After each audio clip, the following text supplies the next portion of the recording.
৩-৪ মাস ধরে বাংলাদেশি শ্রমিকদের নতুন করে ভিসা দিচ্ছে না কাতার। প্রবাসীরা বলছেন, আনুষ্ঠানিক কোনো ঘোষণা না থাকলেও সম্ভাবনাময় এই শ্রমবাজারটিতে ঢুকতে পারছে না বাংলাদেশিরা। কাতারে বাংলাদেশ দূতাবাস বলছে, কাজের চাহিদা কিছুটা কম থাকায় শ্রমিক নেওয়ার পরিমাণ কমেছে, তবে দ্রুতই আগের মতো স্বাভাবিক হতে পারে বলে আশাবাদী রাষ্ট্রদূত। আকবর হোসেন বাচ্চুকের সাথে নিয়ে মাহফুজ মিশুর রিপোর্ট। বাংলাদেশের প্রথম ইমিউনিটি বুস্টার সমৃদ্ধ ফ্যান্টাস্টিক হ্যাপি এনার্জি বিস্কিট।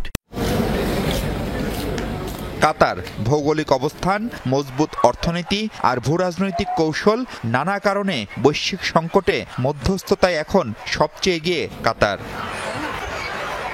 তেল সমৃদ্ধ এই দেশটিতে কাজ করছে প্রায় 5 লাখের মতো বাংলাদেশি। এই সংখ্যা কাতারের জনসংখ্যার চেয়েও লাখ দুয়েক বেশি।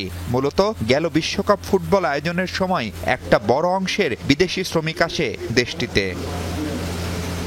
তারপর থেকে ভবন বা অবকাঠামো তৈরি সহ অন্য কাজ কিছুটা কম। ফলাফল, আপাতত নতুন করে কাতারে যেতে পারছেন না বাংলাদেশিরা। এমনিতেই অঘোষিতভাবে আজকে 3-4 মাস বাংলাদেশিদের বিষয় বন্ধ এখানে কাতারে। যাও একটা দুটো হইতেছে, আমরা নিকট আত্মীয় স্বজন আনতে চাইতেছি। এটা নিয়েও বাংলাদেশ মেডিকেল সেন্টারে আমাদের অনেক হয়রানি করতেছে। অনেক বড় বড় প্রজেক্টের কাজ কাতারে এখনো চলমান। ভিসা বন্ধ হওয়ার কারণে আমরা এই সুযোগ সুবিধা থেকে বঞ্চিত হচ্ছি। অদৃশ্য কারণে ভিসা বন্ধ। তো আমি আমাদের প্রধান উপদেষ্টা ডক্টর মোহাম্মদ ইউনূসকে অনুরোধ করব, উনি যেন এই ব্যাপারে কূটনীতিক প্রচেষ্টা চালিয়ে যান। দেশটিতে থাকা 5 লাখ বাংলাদেশিদের সুযোগ সুবিধা দেখভাল করছে দোহার বাংলাদেশ দূতাবাস। আনুষ্ঠানিকভাবে বাংলাদেশিদের ভিসা দেয়া বন্ধের কোনো ঘোষণা জানে না তারা।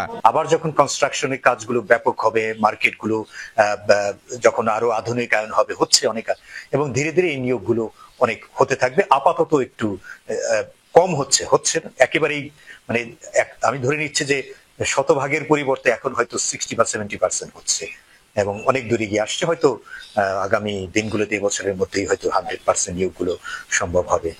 পাশাপাশি কাতারে দক্ষ শ্রমিকের চাহিদা বরাবরই থাকবে জানিয়ে সেই শ্রমবাজারে কিভাবে শক্ত অবস্থান নিতে পারে বাংলাদেশ, সেই ভাবনার কথাও বলেন রাষ্ট্রদূত।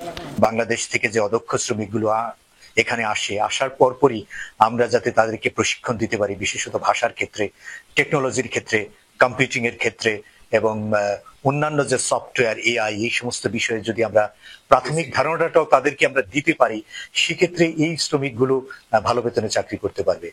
সেই 1976 সাল থেকে কাতারে সুনামের সাথে কাজ করছে বাংলাদেশিরা।